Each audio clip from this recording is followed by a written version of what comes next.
Hello dear friends, welcome to our channel Bala study में आप लोग का स्वागत करता हूं। तो आज के इस वीडियो में हम करने वाले हैं क्लास 9th का ज्योग्राफी का चैप्टर 3। चैप्टर का नाम है अफवाह प्रारूप भारतीय भवन का है, ठीक ना। तो इस वीडियो में हम लोग दीर्घोत्तरीय प्रश्न करने वाले हैं, ठीक है।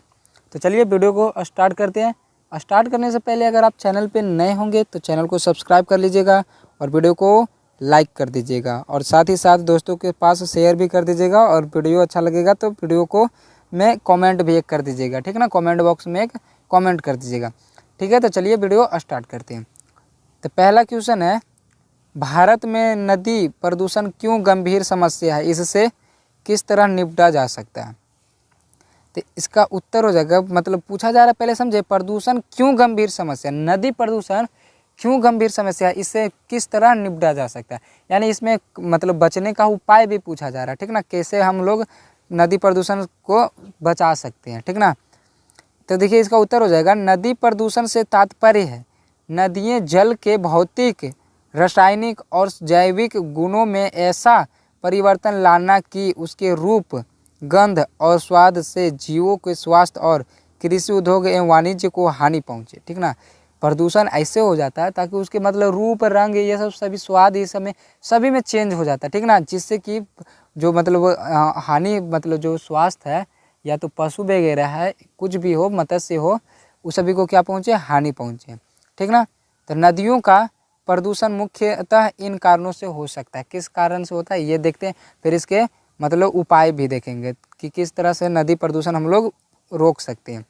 तो पहले देखिए किस कारण से होता है ये देखिए। तो पहला देखिए कि नदी तट पर बसे गांवों और नगरों के मल मूत्र और कचरों को नदी में फेंका या गिराया जाना। जब हम लोग जो मतलब रहता है नदी किनारे जो गांव ये सभी वगैरह जो नगर बसे रहते हैं, वो सभी का मल मूत्र ये सभी उसमें जाता है ना, फेंक दिया जाता है। इसके कारण से भी नदी प्रदूषण होता है। फिर दूसरा में कि चीनी, चमड़ा और तेल शोधक अन्य कारखानों के अपशिष्ट पदार्थों का नदियों में डाला जाना, इससे भी होता है। तेलवाहक जहाज़ों से तेल का रिसाव, इससे भी होता है, ठीक है।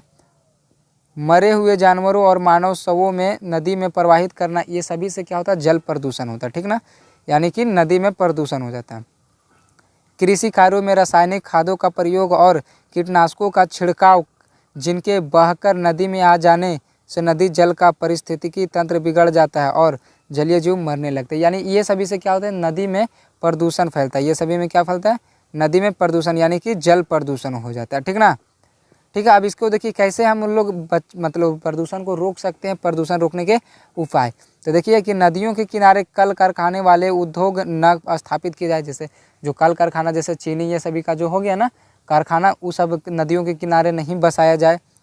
फिर कम हो गया, नदियों में मल मूत्र, कचरे और अपशिष्ट पदार्थ गिराए जाने पर सख्ती से रोक लगाई जाए, ठीक है। और देखिए इधर हो जाएगा, ग में हो जाएगा, बड़े नगरों में भीड़ वाला घाटों पर शौचालय बनाए जाए तथा धोबियों के लिए अलग घाट की व्यवस्था की जाए। जैसे धोबी ये सभी भी क्या होता है, मतलब कहीं नदी देख रहा है तो नदी के बगले में खींच ले पूरा कपड़ा, नहीं। घ वाल में हो जाएगा, पशुओं एवं मानवों के शवों को नदियों में प्रवाहित करने पर प्रतिबंध लगाया जाए, ठीक ना। तो इससे हम क्या कर सकते हैं, प्रदूषण रोक सकते हैं, नदी में प्रदूषण होने से, ठीक ना। तो ये था पहला क्वेश्चन, ठीक है। अब चलिए दूसरा नंबर क्वेश्चन देखते हैं। दूसरा नंबर क्वेश्चन है कि भारत के अर्थव्यवस्था में नदियों किस प्रकार योगदान करती है। अर्थव्यवस्था में नदियाँ किस प्रकार योगदान करती है। तो इसका आंसर देखिए हो जाएगा कि भारतीय अर्थव्यवस्था में निम्नलिखित तरीके से नदियाँ योगदान करती है। पहला देखिए कि ये सिंचाई के महत्वपूर्ण साधन है। भारत की आधी नदियों से निकली नहरों द्वारा सींची जाती है। भारत की जो आधी मतलब है ना खेत, ये सभी कैसे सींची जाती है, उसी से सींची जाती है, ठीक ना। जो उससे द्वारा जो नदियों से जो नहर निकलती है उसके द्वारा। ख में देखिए इसका हो जाएगा, ये बाढ़ के समय नई मिट्टियाँ बिछाकर मैदानी भाग में उर्वरा शक्ति बढ़ाती है। हाँ, जब बाढ़ आता है तो जब बाढ़ के साथ साथ क्या आता है, मिट्टी भी आता है। तो अब जहाँ मान के चलिए पानी जहाँ पे रुक गया वहाँ पर तो मिट्टी आ गया, तो ऊपरी मिट्टी आ गया, यानी न्यू मिट्टी ना उसको मिला, तो उससे क्या होता है, उर्वरा शक्ति भी बढ़ती है। ग में हो जाएगा, ये यातायात के साधन रही है। प्राचीन और मध्य युग में नदियों से ही अधिक व्यापार होता था। आज भी ब्रह्मपुत्र, गंगा और यमुना में दूर दूर तक स्टीमर चलते हैं, ठीक ना। इससे क्या होता है, यातायात भी होता है, ठीक ना। एक जगह से दूसरे जगह सामान ले जाया जाता है, ईजी होता है। जैसे रोड क्या है, रोड में टेढ़ा रहता है, नहीं रोड टेढ़ा है, ऐसे जाओ इधर से घूमो इधर, लेकिन नदी में ऐसा थोड़ा ना होता है, एकदम शॉर्टकट मारता है सीधे। यानी कि सबसे अच्छा अगर देखें यातायात वाला साधन तो जल यातायात है ना, जलीय यातायात है। इसका घ में देखिए हो जाएगा, ये जल विद्युत उत्पन्न कर रही है और जल शक्ति से संभावित भंडार है। हाँ, जल से क्या हो रहा है, विद्युत ऊर्जा का भी उत्पन्न हो रहा है, जो हम लोग के घर में जो लाइन आता है इसी से भी बनता है। ड़ में हो जाएगा, नदियों के मछलियाँ पकड़ी जाती है, मत्स्योद्यम बहुतों की आजीविका है। नदियाँ से क्या पकड़ी जाती है, मछली भी पकड़ी जाती है ना, तो ये हो गया अर्थव्यवस्था।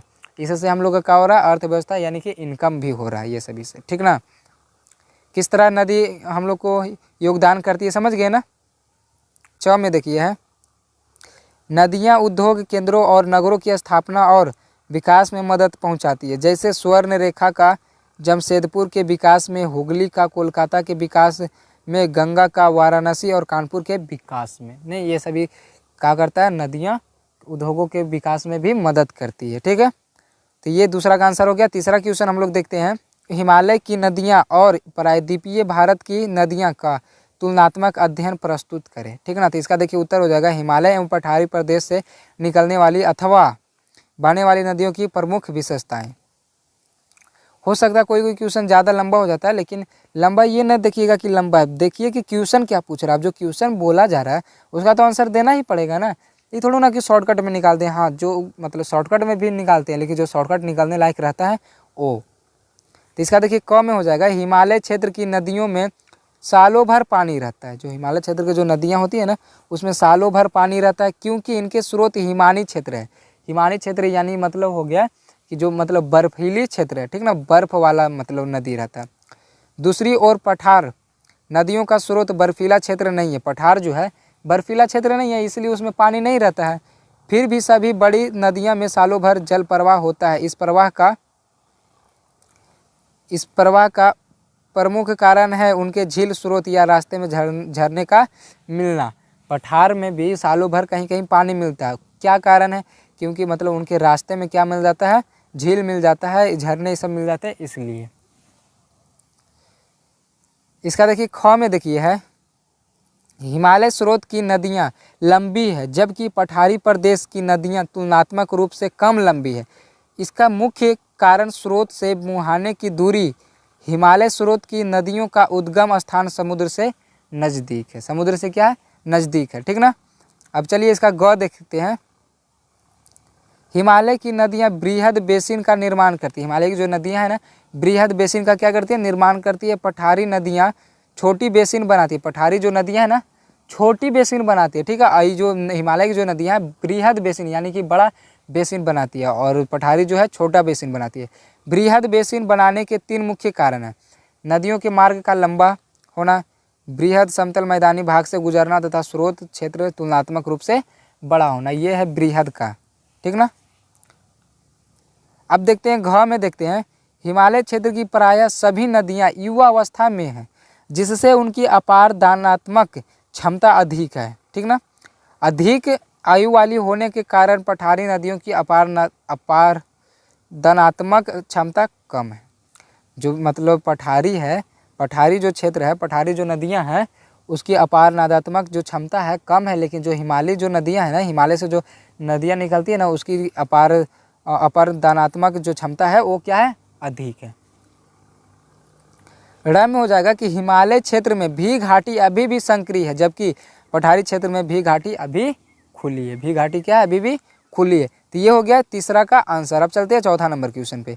तो चौथा नंबर क्वेश्चन देखिए है, भारत की नदी अपवहन तंत्र का वर्णन करें। मानव समाज के विकास में उनका योगदान है। क्या है योगदान, ये हमको बताना, ठीक ना। तो इसका आंसर देखिए हो जाएगा यहाँ पे, किसी क्षेत्र की प्रमुख नदी अपनी सहायक और अपहन नदियों समेत जो अपवाह के प्रतिरूप उपस्थित करती है उसे नदी प्रणाली कहा गया है। सामान्यतः नदी जिधर ढाल पाती है उधर बहने लगती है। ये तो आप लोग देखे ही होंगे कि जिधर ढलाव जैसा रहता है उधर ही नदी क्या होती है, बहने लगती है। अगर मान चलिए इधर से नदी आ रही है, इधर ढलाव मिल गया तो इधर चल जाएगी, और उधर ऊंचा तो ऊंचा पे थोड़ा ना चढ़ती है नदी। ये तो आप लोग का कॉमन सेंस उतना लगा सकते हैं। तो ढाल के अनुरूप गमन करने वाली नदी को अनुगामी नदी कहते हैं। जो ढाल के जो अनुरूप मतलब जिधर ढाल है उधर बहने लगती है, उस नदी को क्या कहते हैं? अनुगामी नदी कहते हैं। उस नदी को क्या कहते हैं? अनुगामी नदी कहते हैं। यहाँ ऐसे भी नदियाँ हैं जो ढाल के अनुरूप नहीं है। यहाँ कुछ ऐसे भी नदियाँ जो ढाल के अनुरूप नहीं है, यानी जिधर ढाल है उधर ना जाती है। घाटी निर्माण करती हुई वो पुरानी चट्टानों पर आरोपित हो चुकी है और पुरानी चट्टानों को काटने में लगी हुई है। चंबल और सोन ऐसी ही अध्यारोपित नदियों का उदाहरण है। भारत में ऐसी भी नदियां हैं जो पहाड़ के आर पार बहती हैं। वे उन पहाड़ों के निर्माण के पूर्व से बहती आ रही है। मतलब पहाड़ का निर्माण नहीं भी हुआ था ना, उससे पहले ही क्या वो नदियां क्या हो रही है? बह रही थी। सिंधु, सतलज और कोसी ऐसी ही पुरोगामी नदियों के उदाहरण हैं। नदियों की ये दो प्रणाली के उदाहरण हैं। देखिए जो है ना, सतलज नदी है, कोसी नदी, ये सभी जो है ना पूर्वगामी नदियाँ, यानी कि मतलब जहाँ से ये पहाड़ पर से बहती है। पहले पहाड़ नहीं था, वहाँ से वो बह रही थी, लेकिन पहाड़ वहाँ पे अगर उठ भी गया ना, यानी पहाड़ वहाँ पे बन भी गया, फिर भी वो क्या कर रही है? वहीं से बन रही है। तो जो पहाड़ नहीं था और उससे पहले वो बह रही थी, उसको बोलते हैं क्या? पूर्वगामी नदियाँ। पूर्वगामी नदियाँ। नदियों की दो प्रणालियाँ ढाल से असंबद्ध है, अनुगामी है। अनुगामी नदियों के विभिन्न प्रारूपों देखने के लिए मिलते हैं। ठीक ना? थोड़ा ज़्यादा ये हो गया, नहीं देख लीजिएगा, इसको पढ़ लीजिएगा। ठीक ना? अब इतना पढ़ने लगेंगे तो थोड़ा ज़्यादा समय लग जाएगा। ऐसे भी देखिए इसका सब लिखा हुआ, तो आप लोग नोट कर लीजिएगा इसको। ठीक ना? ये देखिए पूरा दिखा दे रहे हैं। तो ये हो गया 5वां का आंसर। 6ठा नंबर क्वेश्चन देखिए। 6ठा नंबर क्वेश्चन है कि नदियाँ किस प्रकार मानव सभ्यता की जीवन रेखाएँ हैं? इसका उत्तर हो जाएगा नदी, यदि नदी नहीं हो तो कृषि कार्य शून्य हो जाए और जीवन रेखाएं समाप्त हो जाएगी। मानव सभ्यता की कल्पना नहीं कर सकते। नदियां सिंचाई के महत्वपूर्ण साधन है। ये बाढ़ के समय नई मिट्टियां बिछाकर मैदानी भाग में उर्वरा शक्ति बढ़ाती है। ये यातायात के साधन उपलब्ध कराती है। आज भी ब्रह्मपुत्र, गंगा और यमुना में दूर दूर तक स्टीमर चलते हैं। हम लोग पहले भी देख चुके हैं, नहीं? जो गंगा, यमुना और जो ये क्या गंगा, ब्रह्मपुत्र जो है, ये सभी में क्या अभी भी स्टीमर चलते हैं, यानी जहाज अभी भी चलते हैं।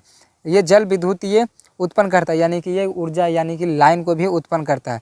जल शक्ति के संभावित भंडार है। नदियों में मछलियाँ पकड़ी जाती है। बहुतों को यह आजीविका के साधन है। नदियाँ उद्योग केंद्रों और नगरों की स्थापना और विकास में मदद पहुँचाती है। ये था क्या? नदी से हम लोग मतलब मानव सभ्यता का किस प्रकार जीवन रेखाएं हैं, मतलब मानव का किस प्रकार जीवन रेखा चल रहा है नदी से। ये था इसका आंसर। तो ये भी हो गया ख़त्म। ठीक ना? इसका दीर्घ उत्तर ये भी ख़त्म हो गया। तो अब आएगा अगला चैप्टर 4 का जलवायु का क्वेश्चन आंसर। ठीक ना? तो आशा करते हैं ये वीडियो आपको अच्छा लगा होगा। तो चैनल को सब्सक्राइब कर दीजिएगा और वीडियो को लाइक कर दीजिएगा और साथ ही साथ दोस्तों में शेयर भी कर दीजिएगा। और हाँ, एक कॉमेंट कर दीजिएगा अच्छा वाला। ठीक ना? या तो अगर कोई मतलब आपको नहीं अच्छा लगा होगा तो वो भी कर सकते हैं कि हाँ सर हमको अच्छा नहीं लगा, हमको समझ में नहीं आया। या तो समझ में आया तो वो भी कर सकते हैं, या ये भी कह सकते हैं कि सर पूरा डिटेल में बताइए, या तो ये भी कह सकते हैं कि सर ज़्यादा डिटेल हो गया, थोड़ा सा कम डिटेल करिए, टाइम कम लीजिए, या तो टाइम थोड़ा और लीजिए। यानी जो आपको इसमें डाउट लगा ना, जो आपको कमी नज़र में आ रहा है ना, वो आप बताइए, क्योंकि हमको पता नहीं चल रहा है कि हाँ कैसे क्या करें। जैसे आप लोग कमेंट करके बताइएगा तब ना हम समझेंगे कि अच्छा, यानी कि और डिटेल में बताना चाहिए, अच्छा कम टाइम देना चाहिए, समझे? तो ठीक है, मिलते हैं अगले वीडियो में। तब तक के लिए जय हिंद, जय भारत।